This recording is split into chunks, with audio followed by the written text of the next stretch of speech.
Hơn một thập kỷ đã trôi qua, ngày mà người dân Nhật Bản phải chịu cùng một lúc 3 thảm họa, động đất và sóng thần nối tiếp nhau phá hủy xứ sở hoa anh đào.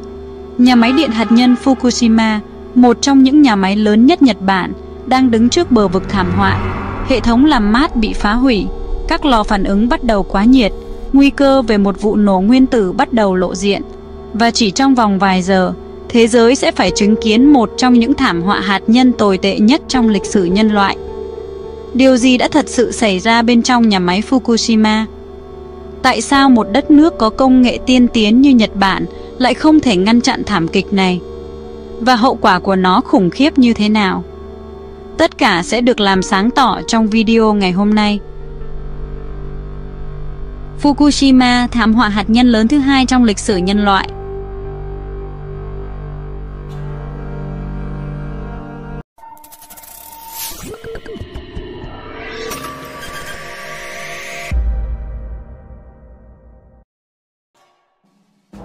Sau Thế chiến thứ hai, Nhật Bản là đất nước đứng dậy từ động đổ nát với tốc độ phi thường, trở thành một cường quốc kinh tế chỉ trong vài thập kỷ.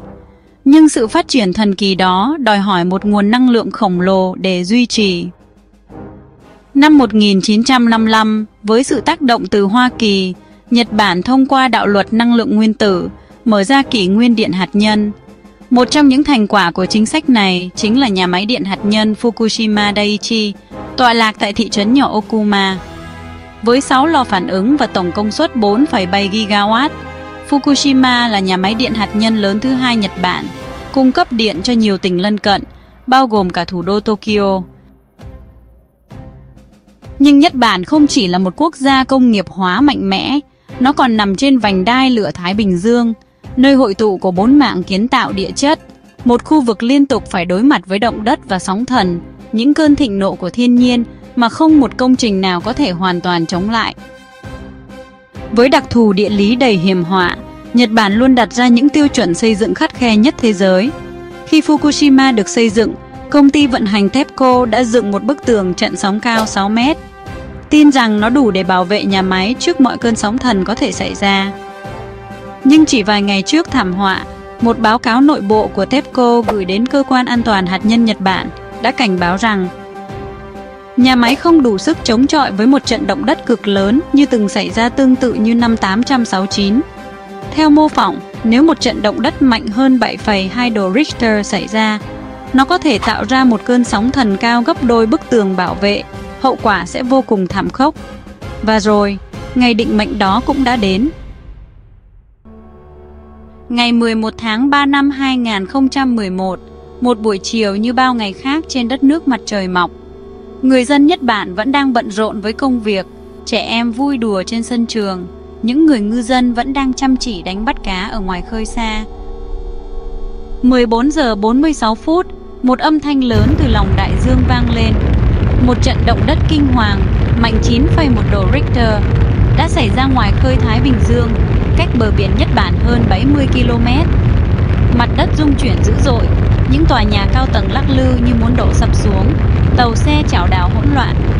Nhưng chưa hết, đó mới chỉ là bắt đầu. Ít phút sau, một bức tường nước khổng lồ, cơn sóng thần cao tới 40 mét lao vào bờ với tốc độ khủng khiếp, nhấn chìm mọi thứ trên đường đi của nó. Những con tàu nặng hàng trăm tấn bị cuốn phăng như món đồ chơi, cả thành phố chìm trong biển nước. Nhưng đó vẫn chưa phải thảm kịch lớn nhất. Ẩn sâu bên trong, một mối nguy hiểm chết người đang dần lộ diện.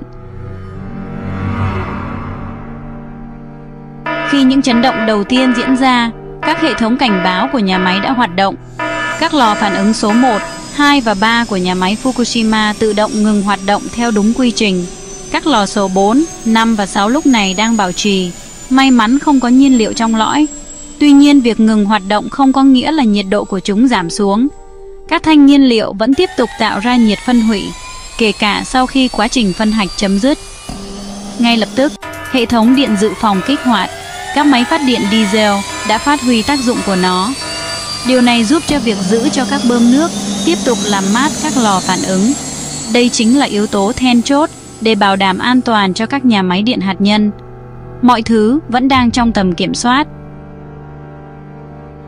15 giờ 27 phút, cơn sóng thần đầu tiên cao khoảng 6 mét ập vào. Nhưng nó đã bị chặn đứng bởi bức tường chắn của nhà máy. Các kỹ sư của nhà máy vẫn tạm thời yên tâm, vui mừng vì nhà máy không bị ảnh hưởng nhiều. Tuy nhiên, cơn sóng thần cao hơn 40 mét kéo đến sau đó đã chấm dứt tất cả. Chúng vượt qua tường chắn sóng của nhà máy, nước tràn vào và làm ngập khu vực bên dưới, xung quanh các tòa nhà của lò phản ứng. Hệ thống máy phát điện diesel dự phòng nằm dưới các tầng hầm bị phá hủy và chìm trong biển nước. Ngay lập tức nhà máy xảy ra tình trạng hy hữu mang tên Station Blackout. Đó là khi không còn bất kỳ một nguồn điện nào. Các máy bơm cũng ngừng hoạt động, nguồn điện điều khiển không còn, các màn hình hiển thị các thiết bị cần thiết để kiểm tra trạng thái của lò phản ứng cũng không còn nhìn thấy được nữa. Lúc bấy giờ, khi nhiệt độ và áp suất được ghi nhận ngày một tăng cao, lệnh xa khí có kiểm soát đã được ban lãnh đạo đưa ra, đồng thời báo cáo nhanh về sự cố tại Fukushima được gửi đi và yêu cầu trợ giúp từ chính phủ. Từ đây, chiếc đồng hồ bắt đầu đem ngược thảm họa. Nhiệt độ trong các lò phản ứng nhanh chóng vượt quá ngưỡng nguy hiểm, khiến nhiên liệu hạt nhân nóng chảy. 18 giờ, các thanh nhiên liệu trong lò phản ứng số 1 bắt đầu tan chảy. 21 giờ, chính phủ Nhật tuyên bố tình trạng khẩn cấp, yêu cầu sơ tán toàn bộ người dân trong bán kính 3 km. Hơn 800 nhân viên nhà máy được rời đi.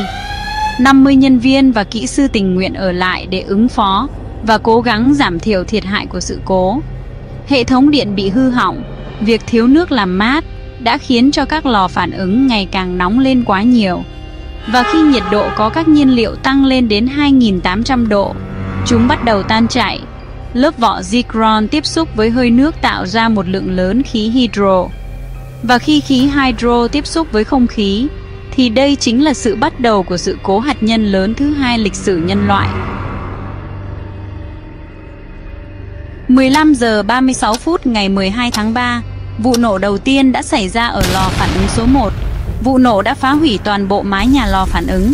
Một đám mây phóng xạ khổng lồ bốc lên bầu trời, nhưng thảm họa vẫn chưa kết thúc.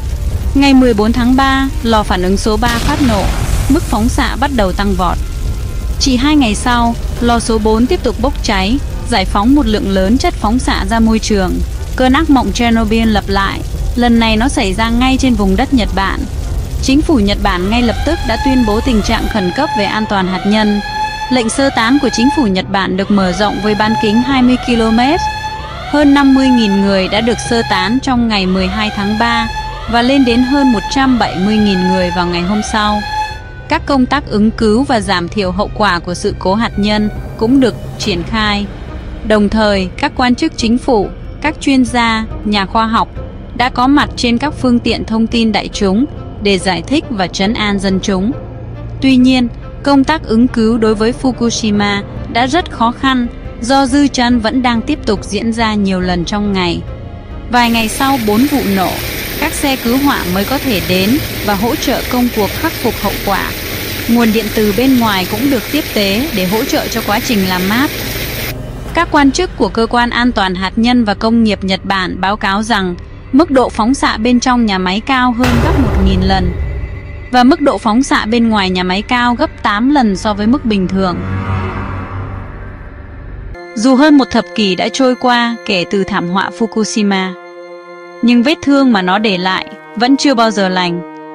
Không chỉ là một vụ nổ hạt nhân, đây còn là một cơn ác mộng kéo dài, một chuỗi hệ lụy mà con người vẫn đang phải gánh chịu từng ngày. Hàng trăm km vuông đất đai đã bị nhiễm phóng xạ nặng nề. Nó đã biến những ngôi làng từng sắm uất thành vùng đất chết hoang tàn.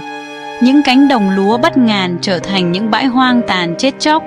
Những ngôi nhà bị bỏ hoang, đồ đạc phủ đầy bụi thời gian, như những bằng chứng ám ảnh về một ngày mà thế giới không thể nào quên.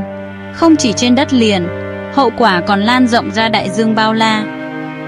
Mỗi ngày, hàng trăm tấn nước nhiễm phóng xạ từ nhà máy Fukushima được xả ra Thái Bình Dương, một phần do nhu cầu xử lý khẩn cấp, một phần do không còn lựa chọn nào khác. Những dòng nước ấy len lỏi vào hệ sinh thái biển, đe dọa sự sống của vô số loài sinh vật, cá, tôm và thậm chí cả những sinh vật phù du nhỏ bé. Tất cả đều có thể bị ảnh hưởng. Nhưng đáng sợ hơn, con người vẫn đang tiêu thụ những sinh vật ấy mà không hề hay biết liệu chúng có an toàn hay không. Đối với người dân Fukushima, Đó không chỉ là nỗi đau, họ đã phải rời bỏ nhà cửa, nơi chôn rau cắt rộn của mình. Họ sống rải rác khắp nơi, mang theo nỗi ám ảnh và đau đớn vì mất mát. Một số người đã không thể chịu đựng được áp lực, phải sống trong cô đơn và tuyệt vọng. Với họ, Fukushima không chỉ là một thảm họa thiên nhiên, mà còn là vết thương tinh thần không thể nào chữa lành. Theo Tổ chức Y tế Thế giới, tỷ lệ mắc ung thư tuyến giáp ở trẻ em sống gần khu vực bị ảnh hưởng đã tăng đáng kể. Những đứa trẻ vô tội, sinh ra không lâu sau thảm họa, giờ đây đang phải đối mặt với một tương lai bất định. Các bậc cha mẹ lo lắng từng ngày, không biết liệu con mình có bị ảnh hưởng bởi những hạt bụi phóng xạ vô hình hay không. Fukushima là một bài học đắt giá, một lời cảnh tỉnh khắc nghiệt cho cả nhân loại. Công nghệ có thể đưa con người đến những đỉnh cao mới, nhưng chính công nghệ cũng có thể càn quét nhân loại chỉ trong vài giờ. Bạn nghĩ sao về thảm họa này? Hãy chia sẻ suy nghĩ của bạn bên dưới. Và đừng quên đăng ký kênh để tiếp tục đồng hành cùng chúng tôi trong những câu chuyện chưa từng kể về thế giới.